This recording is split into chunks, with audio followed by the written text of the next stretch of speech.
Assalamualaikum warahmatullahi wabarakatuh. Selamat sore sahabat ternak, selamat sore sahabat kandang rukun mulia. Pada kesempatan sore hari ini saya berada di kandang saya sendiri, teman-teman. Ini saya akan mereview kandang saya yang nantinya bisa diterapkan pada kandang teman-teman, terutama untuk teman-teman yang akan membuat kandang. Sebelumnya teman-teman silahkan tekan tombol subscribe jika teman-teman berkenan. Nantinya bisa mengikuti terus video dari saya yang akan terus mempelajari berbagai ilmu peternakan, khususnya untuk kambing yang akan saya share ke teman-teman secara gratis melalui media YouTube. Teman-teman, pada kesempatan kali ini saya akan mereview kesalahan ataupun kekurangpahaman saya saat membuat kandang kambing saya ini, sehingga nantinya teman-teman ketika ingin membuat kandang kambing tidak mengalami kesalahan seperti saya gitu.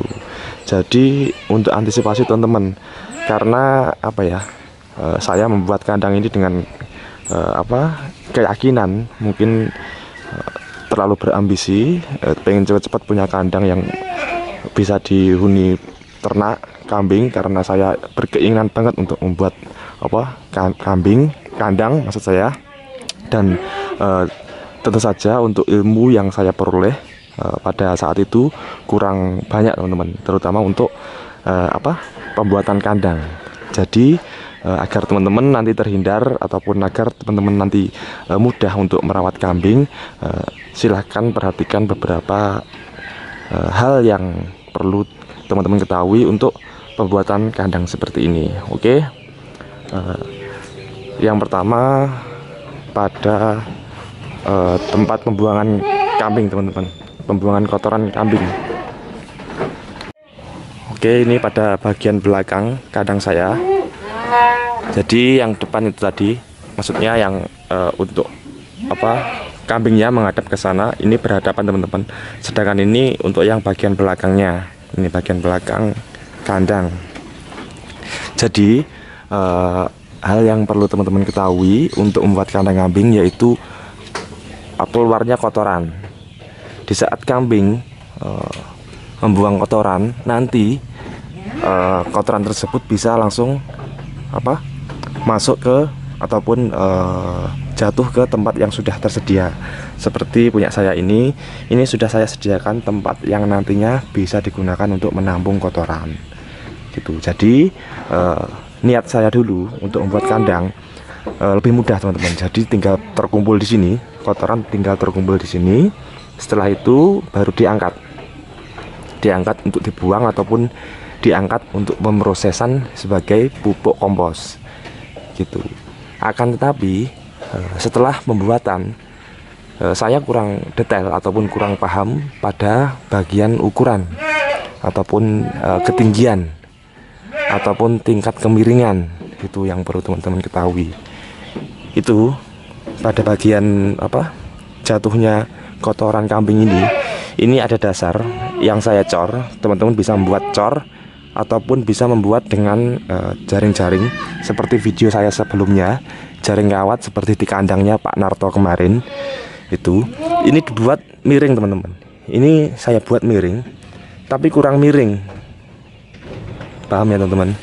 Jadi kotoran itu tidak bisa jatuh dengan lancar, menunggu kering terlebih dahulu kotoran tersebut baru jatuh ke sini. Itu yang perlu teman-teman ketahui. Jadi tingkat kemiringan itu harus Anda perhatikan, bisa dicoba terlebih dahulu ataupun bisa juga untuk diukur terlebih dahulu, teman-teman. Jadi bisa diperkirakan bagaimana ukuran jika kotoran kambing tersebut bisa langsung meluncur ke bawah walaupun kotoran basah. Itu yang perlu diketahui untuk pembuatan lantai dasar untuk kotoran kambing. Jadi ini punya saya, ini kurang miring, teman-teman ya. Jangan ditiru untuk penyempurnaannya di kandang teman-teman gitu. Setelah itu dari ukuran tingginya, tinggi antara alas kandang, maksud saya lantai dasar kandang kambing dengan lantai kotoran kambing. Ini terlalu dekat gitu. Punya saya terlalu dekat tuh. Sebaiknya teman-teman membuat jarak antara lantai dasar kambing ini dengan alas dasar dari kotoran tersebut. Ini punya saya ini kurang tinggi, jadi untuk membersihkannya pun juga susah gitu teman-teman. Ini kesalahan yang kedua tuh. Jadi teman-teman harus memperkirakan terlebih dahulu jaraknya. Kurang lebih ya sekitar 70 cm lah, 1 meter kurang, bisa membuat sekitar itu. Jadi yang terpenting mudah untuk dibersihkan. Ketika teman-teman membuat dengan tinggi segitu juga lebih baik untuk kambing-kambing kita. Oke. Untuk tahap berikutnya yang perlu teman-teman ketahui adalah untuk efektivitas dari kotoran kambing tersebut terpisah dengan antara kotoran cair dengan kotoran padat. Teman-teman bisa membuat jaring seperti di kandang Pak Narto yang kemarin teman-teman terapkan. Itu sangatlah efektif sekali. Nanti tinggal memisahkan, karena kotoran kambing, yang urin kambing itu juga sangatlah cocok sekali untuk pupuk ya teman-teman, pupuk kompos ataupun pupuk lain sebagainya, bisa dibuat ataupun diproses tuh.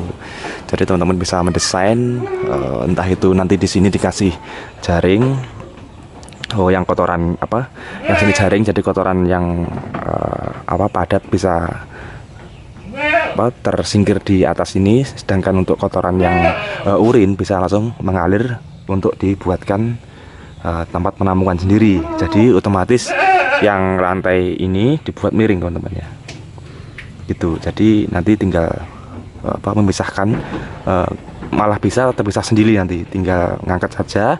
Untuk kotoran yang yang padat tinggal dibersihkan, sedangkan untuk kotoran urin nanti meluncur ke tempat pembuangan gitu. Oke, untuk berikutnya yaitu tempat makan kambing ya teman-teman.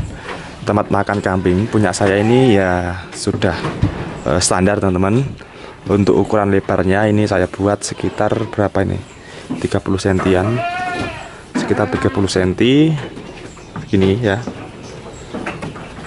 30 cm sekitar itu. Setelah itu untuk tempat makan ini tidak usah terlalu bagus kayu yang digunakan. Ini saya cukup menggunakan kayu kayu randu teman-teman. Kayu randu agar lebih awet lagi. Ini yang perlu teman-teman perhatikan, agar lebih awet tempat makannya. Teman-teman bisa membeli karet talang. Kalau teman-teman tahu, di toko bangunan itu banyak sekali karet talang yang nantinya diberikan di sini. Pasti banyak contoh di YouTube ataupun di media website lainnya yang memberikan contoh tempat makan kambing diberikan karet talang. Itu berfungsi untuk lebih efektif memberikan pakan. Selain itu juga lebih awet untuk kayu yang digunakan. Jadi jika teman-teman memberikan pakan basah tinggal dituangkan saja, sedangkan untuk pakan kering juga tinggal dimasukkan ke tempat makan sini. Jadi tidak perlu pakai ember seperti saya ini, kecuali kalau memberikan minum.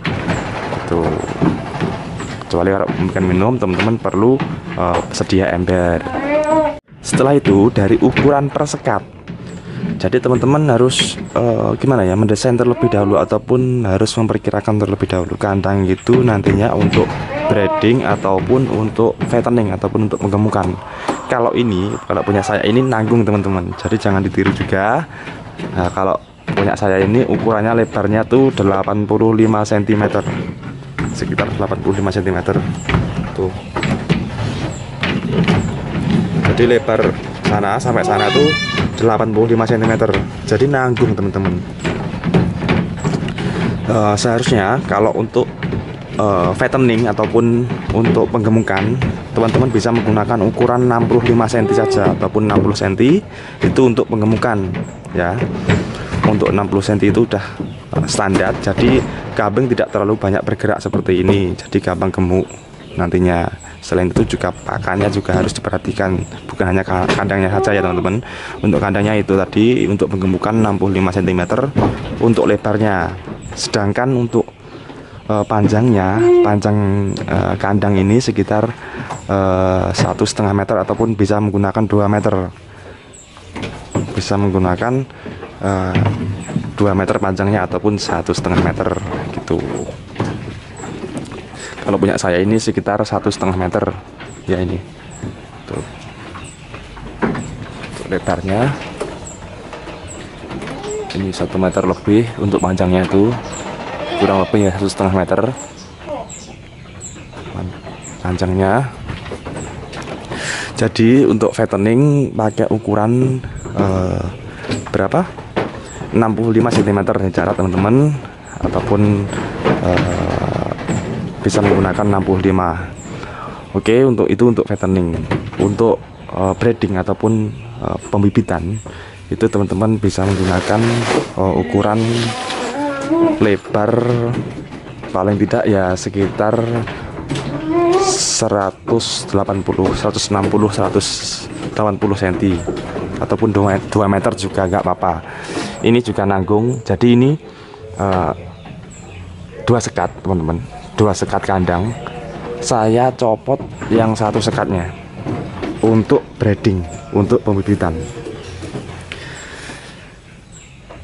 Untuk breeding menurut saya yang kandang 1 ini memang kurang lebar sedikit teman-teman. Jadi untuk ukuran 2 meter itu sudah cukup. Ini kurang lebar sedikit. Jadi jika nanti ada masa melahirkan, kambing tersebut juga agak repot. Agak repotnya untuk membantu proses persalinan pun juga membutuhkan tempat yang agak luas. Jadi untuk ukuran lebarnya teman-teman bisa menggunakan ukuran lebar 2 meter ataupun 2 meter kurang 20 atau 180 cm itu udah cukup untuk breeding. Jadi nantinya untuk merawat anakan kambing juga mudah. Selain itu juga leluasa untuk kambing yang akan menyusui. Selain itu juga untuk membersihkannya pun juga mudah. Setelah kambing mengalami melalui proses persalinan pasti ada kotoran-kotoran, jadi bisa langsung kita bersihkan gitu. Untuk panjangnya juga sama tadi sekitar 1,5 meter, tuh bisa buat breeding tuh. Jadi mumpung teman-teman belum terlanjur, silahkan perhatikan terlebih dahulu ukuran-ukurannya. Selain itu juga desain buat yang efektif, seefektif mungkin, semudah mungkin, hingga nantinya teman-teman lebih mudah untuk memelihara kambing. Karena dengan adanya media, berbagai media, teman-teman juga jangan melihat satu sumber saja ataupun satu sumber yang saya berikan ini saja, tetapi teman-teman juga boleh melihat berbagai sumber lainnya di YouTube lainnya ataupun di website lainnya untuk menentukan ukuran ataupun untuk menentukan desain kandang kambing sesuai dengan keinginan teman-teman. Yang terpenting harus diperhatikan terlebih dahulu agar nantinya tidak mengalami kesalahan ataupun kendala seperti yang saya alami seperti ini gitu. Tapi walaupun kendala seperti ini jika tidak saya terapkan terlebih dahulu, pasti juga tidak akan tahu salahnya di mana teman-teman. Jadi itu ketika saya sudah mencoba terlebih dahulu, saya juga bisa share ilmu ke teman-teman. Oke, sekian saja video vlog sore hari ini. Jangan lupa tekan tombol subscribe jika teman-teman suka dengan video saya ini. Sekian, wassalamualaikum warahmatullahi wabarakatuh.